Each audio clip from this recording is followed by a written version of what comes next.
ये लड़का वही है जिसने मेरी पिचकारी चोरी कर ली।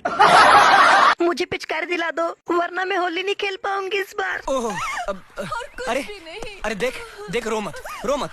तू टेंशन मत ले, तुझे पिचकारी हम दिलाएंगे। कौन सी पिचकारी दिलाओगे? मुझे लंबी वाली पिचकारी चाहिए, बंदूक वाली। मैं उसी से होली खेलूंगी। ऐसा नहीं बोलते। मेरे पास मोटी पिचकारी है। हाँ, मेरे पास मोटी पिचकारी है। क्यों शंकर? भोसड़ी वाला। आई मम्मी रे, बहुत जोर से टट्टी आ रही है, कहीं बीच में ना हो जाए। हे भगवान, बस थोड़ी देर और। आई ओए मम्मी, प्रेशर आ गया। ये बातें बताई नहीं जाती, नजर लग जाती है। एल्विस भाई।